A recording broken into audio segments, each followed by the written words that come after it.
This week we're going to talk about helmet-to-helmet hits.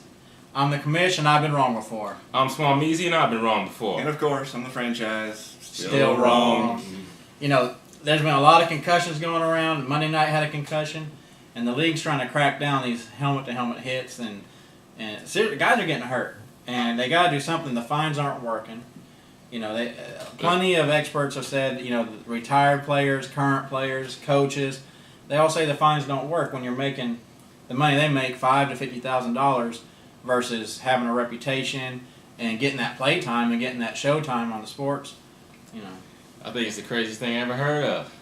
You can't really. It reads devastating hits with headshots, so you really can't define that. And plus, you can't blame inexperienced quarterbacks and inexperienced receivers to know not to sit down. You don't run a man-to-man play into a zone defense. And the first thing that pops in my head is like these quarterbacks that are getting the concussions from them is they're hanging on to the ball too long. They know they need to throw it away, and plus when they're getting receivers hurt, they're coming across the middle and they're just leading the receivers into the defense. Exactly.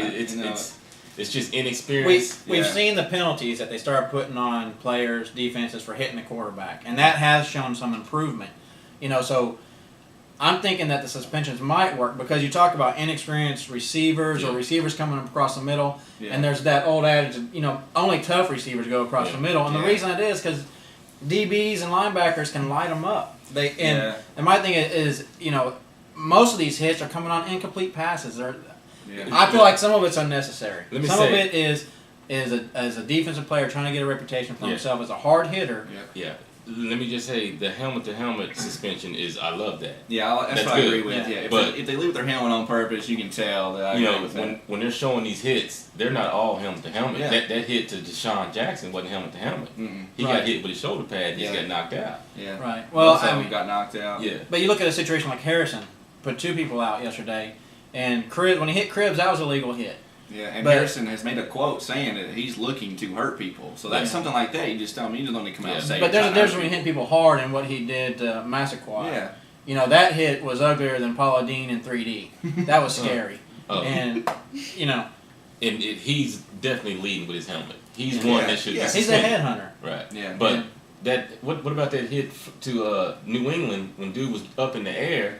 Merriweather hit Heat. Yeah. That is grounds for suspension. Yeah. You see, those are blatant, but, you know. I think that's where you're getting because the quarterback situation, you know, when Witherspoon hit Gerard last night, that was a clean hit. And that was just a hard hit. I don't think. Yeah. His head snapped the ground. That's what did it to him. And they are protecting the quarterback in that way. I just see that they need to protect the wideouts in the same way.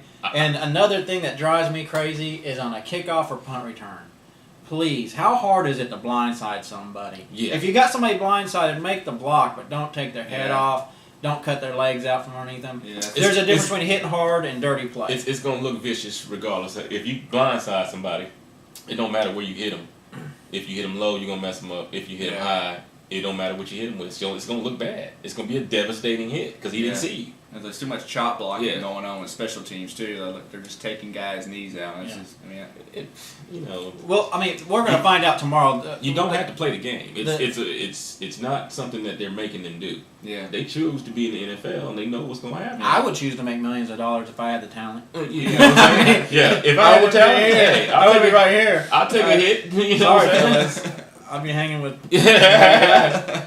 I don't want to be permanently injured, but the league's going to make decisions on that and maybe possibly pass down suspensions tomorrow on Wednesday. So we'll see. See you, Harrison.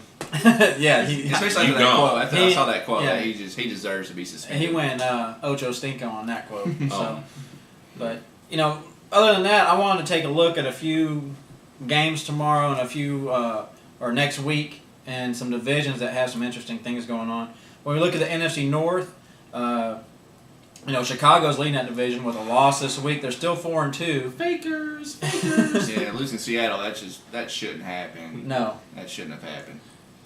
I think they're going to finish last. Well, now they've got Washington and Chicago next week, and I really think Chicago's defense shows up at home, and I still see Devin Hester making a difference in that game. Yeah, and he had that one called back. That hurt them.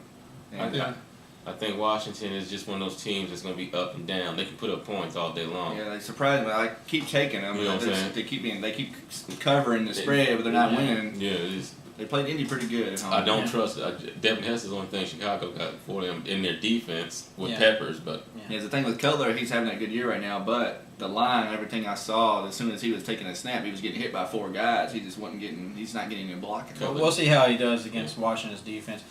We got Green Bay at 3-3 with a loss this week. I'm so sick of And taking Green Bay. Minnesota beat the Cowgirls this week. They're 2-3. Green Bay's 3-3. They face off on Sunday night. The game's in Green Bay, and I'm going to have to go with Minnesota on this one. I got the over-under at 4 sacks on Rodgers. What's the spread? The spread was what? 2.5. Green Bay's losing 2.5, and I think Minnesota wins it outright. Yeah, I could see I mentioned a couple weeks ago that Green Bay without a running game, you can just bet they're just going to come after Aaron Rodgers until they can run the ball. And they're talking injury with Aaron Rodgers, concussion. Yeah. He's always getting hit. Yeah, that concussion's going to happen from how many times he's been hit. Yeah. Or whether And I predicted Minnesota not to make the playoffs, but now with the Rodgers and Green Bay without a running game, I can see Minnesota possibly sneaking back up in there. I see their offensive production going up in this game against Green Bay, and Green Bay's going down. When you look at their opponents and who they played. Then on Monday night, we've got New York Giants in Dallas. Right now, the Giants are leading that division at 4-2, and Dallas is 1-4, and they're in desperation mode. They were in desperation mode last week. With the number 1 ranked defense, they're 1-4 right now. That's just crazy. They're really only 2 games out. Yeah, if you think about it. Their penalties just stupid. Stupid. They beating the Giants would be a nice start. If they can reel off 5 straight, they can conceivably lose 3 more games and still make the playoffs. And with Vic out, Philly's in Tennessee next week. So although Carl was looking good. Yeah, but we'll see how he does against Tennessee's defense. Tennessee killing people. But they lead the penalties sacks going into last night. The penalties is what's killing the Cowboys, and some of it's nonsense. Like the celebration call this week, where celebrating end zone. There's a difference between a celebration and a planned, choreographed event, or anything that causes a delay in game. Celebration happens. Let it go. When guys are excited, they're excited. The penalties, I think they're just the referees that's doing the Cowboys games is just too antsy or something. I see it. They're throwing that flag like. It's not just the Cowboys games. It seems like on a 2-yard run, there's never a holding call. They never call holding on a 2-3-yard run. But somebody throws an 80-yard bomb, flags come flying, and they do it in game-changing situations, and that's. And you can call holding on every play in football if you wanted to. If you look close enough, there's holding on every. You could almost call interference on almost every passing play too. It's just they got to quit picking and choosing. My thing with the penalties too is the NFL's having a problem with fans because their fan base has been dropping in the stadiums because people staying at home and watching more games, and if they start taking out celebrations, people are going to quit. Just taking the fun out of it. It's going to take the fun out of it. They can have a post-game celebration show. Who's favorite is they have? Dallas and the Giants. Dallas is losing 3, so they're favored at home with the 1-4 record. Yeah, with the 1-4 record, they're still favored.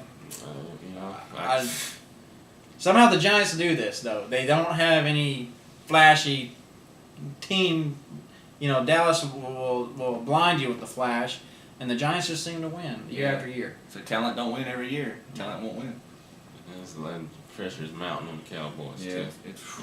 It's thick. And New England has a chance to catch up on that game they're behind the Jets. The Jets beat them, so they'll still be in second place. The Jets have a bye this week at 5-1. New England's got San Diego. I hope they crush Phillips in San Diego. Yeah, they probably will. Chargers killing me. I took them to win that division. And Chargers one of those teams. What's going on? They lose to Seattle, and then they'll. I can't figure them out. I don't know what. I'm trying to figure them out, but. That's what causes aneurysms right there, trying to figure out the Chargers. Yeah. Don't drink the water on the West Coast. Your team ain't gonna be no good. We're looking for a little bit of feedback from our viewers. You got a question for us, something you'd like us to talk about on the show? You got a comment about something we've talked about on the show?